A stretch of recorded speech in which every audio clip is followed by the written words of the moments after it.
The Young and the Restless? Spoilers full. Disgusting, Diane muttered after witnessing Jack and Patty embracing. It was something far more devastating. It was the sight of the man she loved, the man she had worked so hard to rebuild her life with, caught in a moment she felt was the ultimate betrayal. Jack clutched his head, his mouth agape, terrified at Diane's presence. He knew this was an irreparable mistake. The shock on his face quickly turned into something darker, an overwhelming realization that he had crossed a line from which he could never return. Whatever circumstances had led to that moment, whatever confusion or manipulation might have clouded his judgment, it all ceased to matter.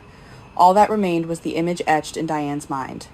Jack hastily pulled up his pants and shirt, running after Diane, while Patty, with a triumphant look on her face, seemed to have been caught in a trap. Her expression wasn't just anger. It was something colder, far more decisive. Fear gripped him as he rushed after her, knowing that if she left the room without listening to him, everything they had built together could crumble forever.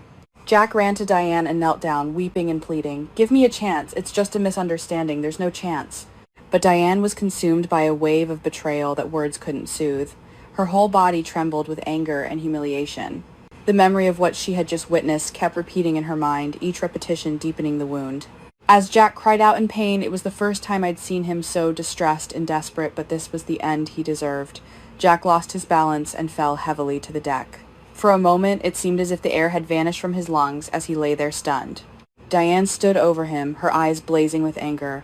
All that she had ever tried to believe in Jack, his promises, his second chances, the fragile trust they had rebuilt now seemed like a cruel illusion. Diane left the boat and she began to wonder, why did everything coincide so perfectly? Was this Victor's trap? Unbeknownst to them, on the deck, another pair of eyes was watching everything unfold. In a dimly lit room filled with monitoring screens, Victor Newman sat. The light from the screens illuminated his face as he slowly leaned back in his chair. The scene unfolding before him was precisely the chaos he had intended to create. Victor watched Diane stand over Jack, her anger erupting after the horrifying discovery. A slow, satisfied smile spread across his face. To him, this moment was more than just a personal marital crisis.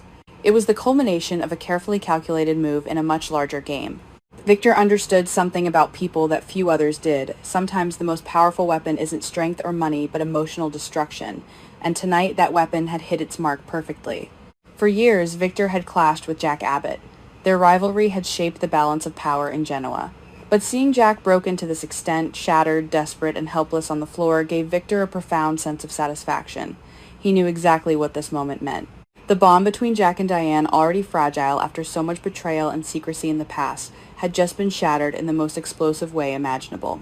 Back in the hallway, Diane's anger continued to surge.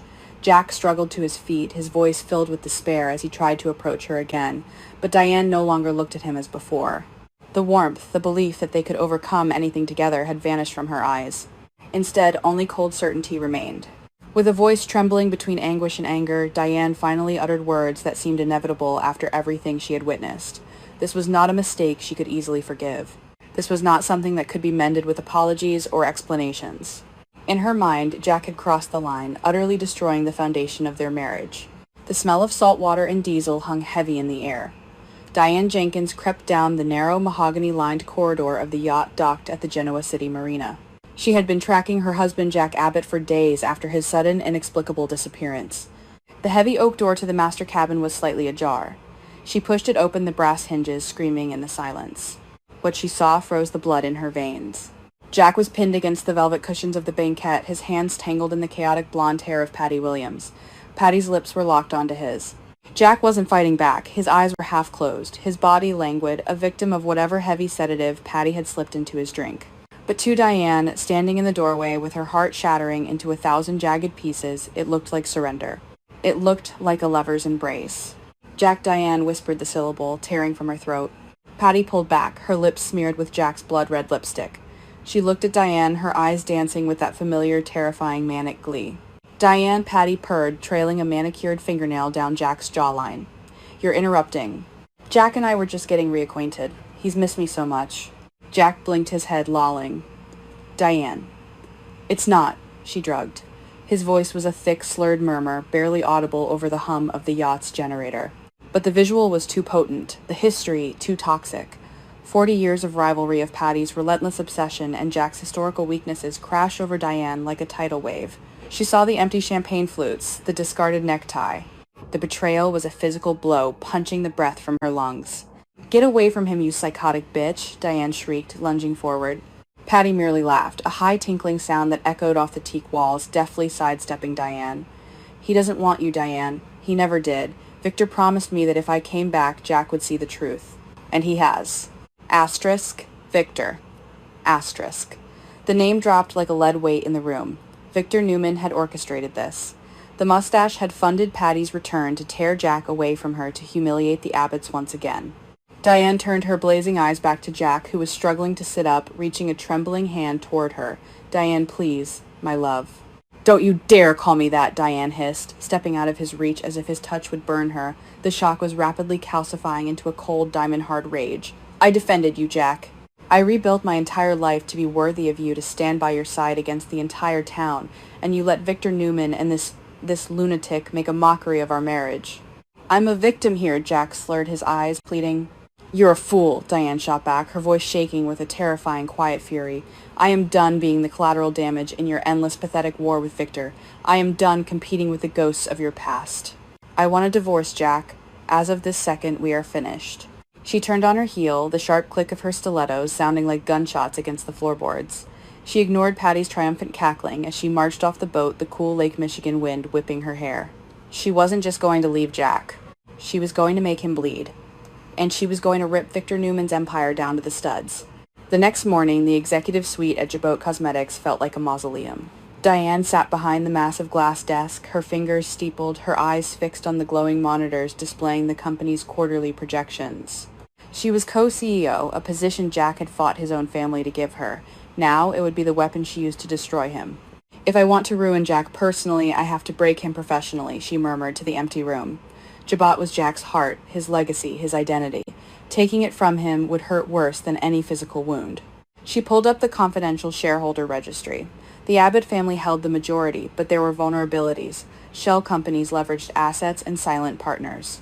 Diane knew where all the bodies were buried because Jack had trusted her enough to show her the graveyard. She began drafting a series of emails to the board of directors, meticulously planting seeds of doubt about Jack's mental fitness. She attached encrypted files showing erratic financial transfers she had subtly rerouted that morning. It was corporate treason of the highest order, but Diane felt no remorse. The image of Jack wrapped in Patty's arms was burned into her retinas, fueling a ruthless, calculated fire. To take down Victor Newman, however, she needed a key to the fortress. She needed someone on the inside who hated Victor's god complex as much as she did. Diane found Nikki Newman at the Genoa City Athletic Club, sipping a pristine martini in a secluded leather booth. Nikki looked up her aristocratic features, instantly freezing into a mask of disdain. "Whatever you're selling, Diane, I'm not buying," Nikki said, her voice dripping with frost, "unless it's a one-way ticket out of town." Diane slid into the booth uninvited, leaning in close. Victor brought Patty Williams back to Genoa City, Nikki. Nikki's hand flinched, the martini sloshing over the rim of the glass. "That's absurd. Patty is locked away in a psychiatric facility. Victor bought her freedom. He bought her a yacht. He orchestrated her kidnapping Jack just to humiliate him and destroy my marriage," Diane said, her voice a low, urgent hum. "And where does that leave you, Nikki, married to a man who is so obsessed with his vendetta against Jack Abbott that he would unleash a violent psychopath into our city, a psychopath who has terrorized your own children?" Nikki stared at her, the denial dying on her lips as the horrific truth set in. Victor had been distant lately, taking secretive phone calls, funneling money through offshore accounts. She had thought it was just another business acquisition. "Why are you telling me this?" Nikki asked, her voice trembling with suppressed rage. "Because I am going to destroy them both," Diane stated, her eyes locking onto Nikki's. "I am taking Jabot from Jack, and I am going to expose Victor's crimes to the SEC, the FBI, and the entire world. But I need your help. You have access to his private servers at the ranch. Give me the proof of his payments to Patty. In return, I will ensure Victor's downfall leaves Newman Enterprises entirely in your hands. No more playing second fiddle to his ego. No more looking the other way while he plays God." Nikki looked down at her spilled drink, a metaphor for the mess her marriage had become. The exhaustion of loving Victor Newman was a weight she had carried for decades. "If you cross me, Diane." "I won't," Diane promised. "We are two women scorned by the same toxic rivalry. Let's end it, permanently." Nikki slowly reached into her designer handbag, pulling out a sleek silver flash drive. "He keeps his off-the-books ledgers encrypted. But I know his passwords. They haven't changed since the 80s. She slid the drive across the table. Burn him to the ground, Diane. With Victor's financial records in hand, Diane needed one more piece on the chessboard. She needed the chaos agent herself. Diane arranged a clandestine meeting at an abandoned warehouse on the outskirts of Genoa City, a place reeking of damp concrete and rust. Patty emerged from the shadows, humming a twisted lullaby, her eyes darting around like a cornered animal. "You're brave coming here alone," Patty giggled, pulling a switchblade from her pocket and admiring the reflection of the dim overhead light on the steel. "I could carve you up, Diane. Just like I should have done 40 years ago." "You could," Diane agreed, not flinching, her posture radiating absolute dominance. "Or you could listen to me and get exactly what you want." Patty paused, her head tilting to the side. "I want Jack." "Jack is a broken toy," Diane said coldly. "He's losing his company. He's losing his mind. But if you help me, Patty, if you testify on record that Victor Newman hired you, and if you help me sabotage Jabot's international supply chains using the access codes I give you, I will step aside. I will sign the divorce papers, and I will leave Jack completely, utterly alone. He will have no one left in the world to turn to, except you." Patty's eyes widened, a terrifying euphoric smile spreading across her face. "He would need me. He would have to love me." "He won't have a choice," Diane lied smoothly. It was a Faustian bargain using a mentally ill woman as a pawn, but Diane's empathy had died on that yacht. "Do we have a deal, Patty?" Patty snapped the switchblade shut. "Tell me what to do, bestie." The execution of Diane's master plan was a symphony of destruction. Over the next 2 weeks, Genoa City watched in horror as the Abbott empire crumbled. First came the financial sabotage. Using the access Diane provided, Patty, surprisingly adept at following chaotic instructions, triggered a series of catastrophic defaults in Jabot's overseas manufacturing contracts. Millions of dollars in inventory were seized by customs. Jabot's stock plummeted by 40% in a single afternoon. Then came the character assassination. Diane leaked a meticulously curated narrative to the press. The headline screamed from every tablet and phone in the City Times: Jack Abbott's sordid affairs CEO caught on yacht with psychiatric fugitive Patty Williams. Asterisk. The article painted Jack not as a victim of kidnapping, but as a willing participant in a twisted, drug-fueled tryst. It included blurry, anonymous photos Diane had taken from the doorway of the cabin. Jack was summoned to an emergency board meeting. He looked haggard, his eyes bloodshot, his tailored suit hanging off a frame that seemed to have shrunk overnight. "This is a setup," Jack roared, slamming his fists onto the boardroom table. "Diane is behind this. She's trying to steal the company." Diane sat at the opposite end of the table, the picture of composed, sorrowful elegance. "Jack, please. Your paranoia is breaking my heart. The board has seen the photos. We've seen the financial ruin you've brought upon us while you were distracted. For the sake of the legacy John Abbott built, I am moving for an immediate vote of no confidence." The vote was unanimous. Jack was stripped of his title, escorted out of the Jabot building, by security, his reputation in tatters, his life's work ripped from his grasp by the woman he loved. While the Abbott family imploded, the Newman dynasty was facing its own reckoning. Victor Newman stood by the roaring fireplace in the living room of the Newman Ranch, swirling a glass of tequila. He was watching the news of Jack's ousting with a grim, satisfied smirk. "Gotcha, you son of a bitch," he muttered. "Did you—" Victor turned to see Nikki standing in the archway. She wasn't wearing her usual warm, supportive smile. She looked like an avenging angel, her posture rigid, her eyes blazing with a fury that made even the great Victor Newman hesitate. "Nikki, my sweet, come celebrate Victor," said, gesturing to the television. "Jack Abbott is finally getting what he deserves." "At what cost?" Victor Nikki demanded, stepping into the room. "At the cost of bringing Patty Williams back into our lives. At the cost of funding a kidnapping." Victor's smile vanished. His jaw tightened. "I don't know what you're talking about." "Don't lie to me," Nikki screamed, the sound echoing off the vaulted ceilings. She threw a stack of printed bank statements onto the coffee table. "I know about the offshore accounts. I know you paid for the yacht. You are so obsessed with destroying Jack that you risked everything. You risked the safety of our family." "I protected this family," Victor bellowed, stepping forward, his imposing frame casting a long shadow. "Jack Abbott has been a thorn in my side for decades. I simply leveled the playing field." "You crossed a line," Victor Nikki said, her voice dropping to a deadly whisper. "You have become a monster, and I will not stand by you anymore." She pulled a thick manila envelope from her bag and dropped it next to the bank statements. "What is this?" Victor demanded. "Separation papers," Nikki stated coldly, "and an injunction. I've already handed your financial ledgers over to the board at Newman Enterprises. Victoria and Nick are furious. You're going to have to fight your own children to keep your company, Victor, because you sure as hell have lost your wife." Victor stared at her, genuinely stunned, the tequila glass trembling in his hand. For the first time in his life, the master manipulator realized he had been outplayed. The annual Genoa City Charity Gala was supposed to be a night of philanthropy and glamour. Instead, it became the stage for the final act of Diane's revenge. The ballroom of the GCAC was packed with the city's elite.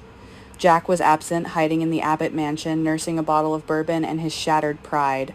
Victor was there, looking isolated and furious, glaring daggers at Nikki, who stood on the opposite side of the room, flanked by her children.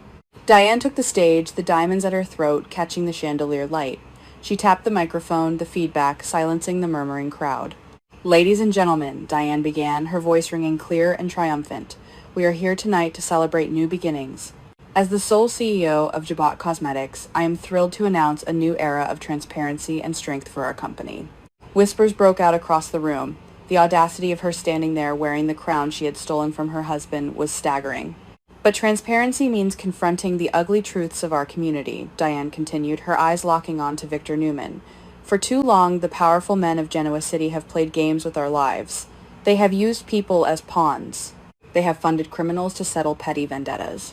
Victor took a step toward the stage, his face flushed with rage, but security guards hired personally by Diane stepped into his path. "Victor Newman thought he could use Patty Williams to destroy my family," Diane declared the words, dropping like bombs into the silent ballroom. "Instead, he destroyed his own. Jack Abbott thought he could betray me and still hold on to his kingdom. He was wrong." She looked out over the sea of shocked faces, the Abbotts, the Newmans, the socialites, and the sycophants. She had burned the city to the ground to forge her throne. "The era of the Abbott and Newman patriarchs running roughshod over this town is over," Diane proclaimed, a chilling, victorious smile gracing her lips. "Welcome to the new Genoa City." As she stepped down from the podium, the flashbulbs of the press erupted, blinding and chaotic. The revenge was complete. The secrets were exposed. Far away in a dark room, Patty Williams hummed to herself, clutching a framed photograph of Jack. In the Abbott mansion, Jack threw his glass against the wall, weeping for the empire and the wife he had lost. And at the Newman Ranch, Victor sat alone in the dark, the silence of his empty home deafening. Diane Jenkins walked out of the ballroom, her head held high. She was completely alone, but as she looked at her reflection in the glass doors of the athletic club, she didn't see a victim. She saw a queen who had conquered them all. The relationships between the Abbotts, the Newmans, and the Jenkins families were permanently, irrevocably shattered, leaving behind a landscape of beautiful, devastating ruin.